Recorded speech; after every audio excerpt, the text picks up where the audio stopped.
Today's tech news moves fast, but understanding it shouldn't be hard.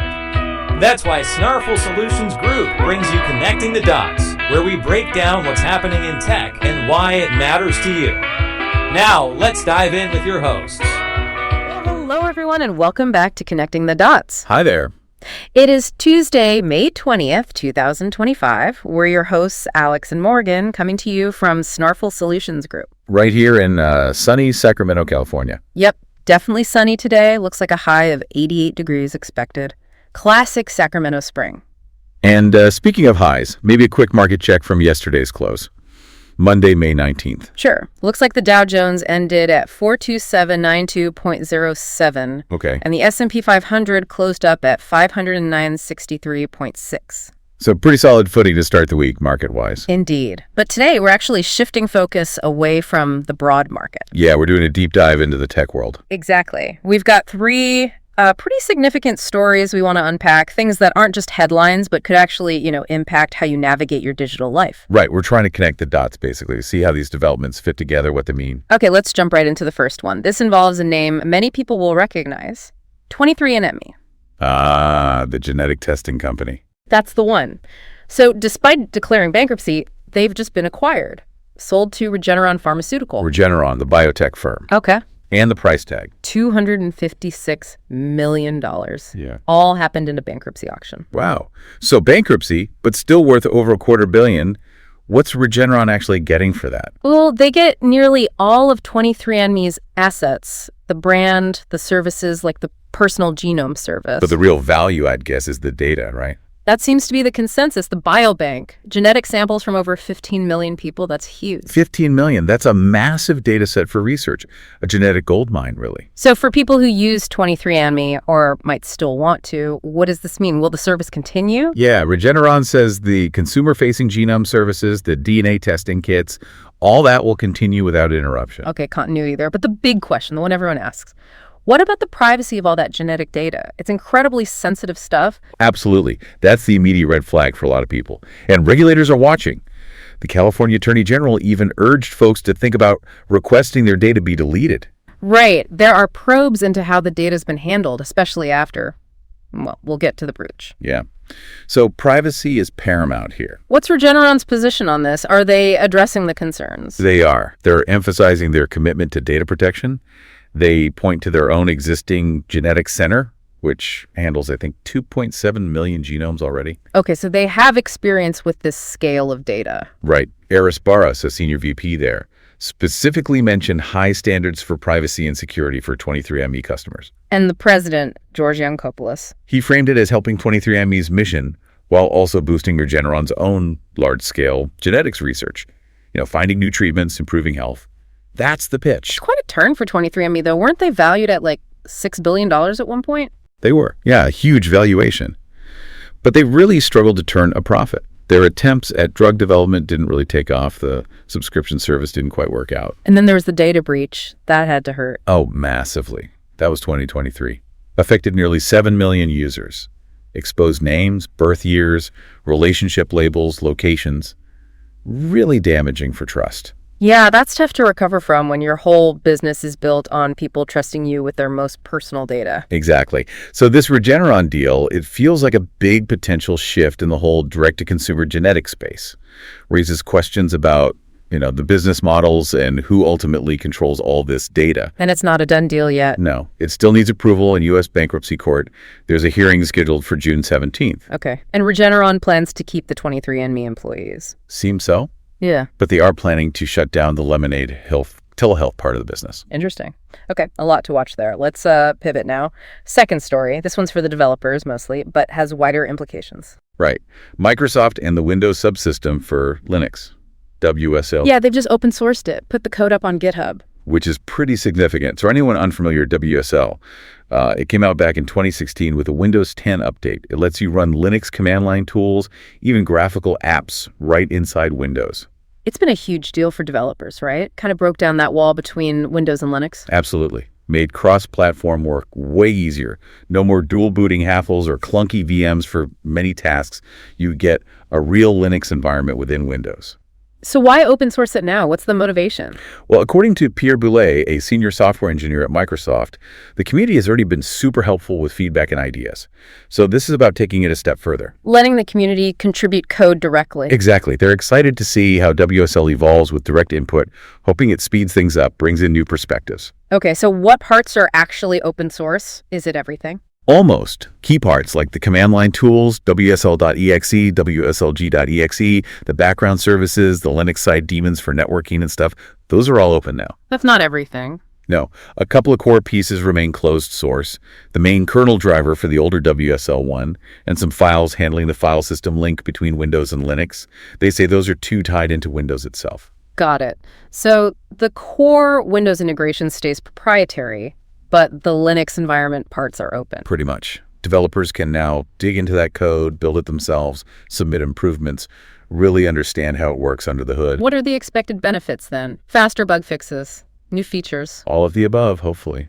Microsoft is looking for more community involvement in features, enhancements, fixes, more transparency, more collaboration. It should lead to a more robust tool set, better performance, potentially. Yeah, and better integration with Linux services. And apparently this move actually closes out the very first issue ever filed on the WSL GitHub repo back in 2016. Wow, a 9-year-old request finally fulfilled through open source. That says something. It really does. It shows the long-term potential here for making WSL even better through community effort. It's good news for anyone doing development across Windows and Linux. Okay, great development there. Let's move to our third and final story for today. This one looks ahead towards the future of AI. Right. Microsoft again. They're adding support for something called the Model Context Protocol, or MCP. MCP, and that comes from Anthropic. Yep, the AI company. They created MCP late last year as an open standard. Think of it like a universal adapter for AI data. Like a USB-C port, but for AI models connecting to data sources. That's a great analogy. That's exactly the idea. Standardizing how AI models talk to external systems, cloud platforms like Azure or Google Cloud, CRMs, databases, whatever. So instead of building custom connections for every single data source, you'd use this single, secure MCP interface. It's based on JSON RPC 2.0. Jim Zemlin at the Linux Foundation even compared its potential role to what HTTP did for the web. Okay, that's a big comparison. A foundational protocol for AI data exchange. Potentially, yeah. It solves a major headache. Yeah. Getting AI systems to securely and reliably talk to all the different places data lives. And Microsoft is integrating this across their products. Pretty broadly. They mentioned GitHub, Copilot Studio, Dynamics 365, Azure and Azure AI services, Foundry agents, and even Windows 11 itself. Into the operating system. Interesting. What's the focus there? Security seems key. They're talking about enabling secure at-scale adoption of MCP. Which makes sense. Connecting AI to external data, that opens up risks. Huge risks. Microsoft specifically said they view input and training data for LLMs as inherently untrusted. Attacks on these connections, like on an MCP server, could jailbreak the AI or leak data. So how are they addressing that in Windows? They're planning security features like proxy-mediated communication, tool-level authorization, runtime checks. Basically, layers of security built into Windows 11 to manage these MCP connections safely. Okay. And they also mentioned rebranding their AI platform inside Windows? Right. It's now going to be called Windows AI Foundry. Windows AI Foundry. So that's like the toolkit or environment for developers building AI apps on Windows using these new capabilities. Seems like it. The foundation for AI within Windows. They also announced a new registry service for MCP servers within Windows, like a directory to find secure, trusted MCP endpoints. And there was another term, NL Web? Yeah, NL Web. They described it as an open project, comparing it to HTML, but for an agentic web. Agentic web, meaning a web designed for AI agents to interact with. That's the vision, where every endpoint, every website maybe, could be an MCP server, making its content accessible and understandable to AI agents directly. It's a pretty forward-looking idea. It sounds ambitious. Are other major players involved in MCP? They are. Google and OpenAI have also joined the initiative, which definitely gives it more weight, suggests it could become a real standard. What are the main benefits if MCP does take off like that?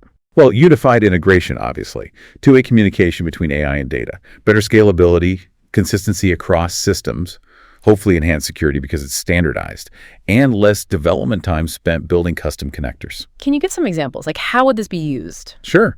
Think customer support chatbots that can pull real-time info from any CRM system via MCP.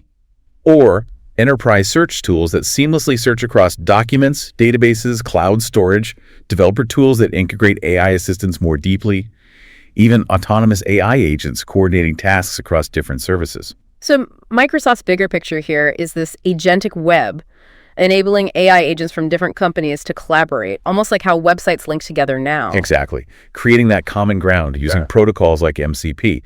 They also talked about improving AI memory using structured retrieval augmentation, basically, helping AI remember context better by connecting to these structured data sources. Building the plumbing for a more capable, interconnected AI future. That definitely seems to be the goal.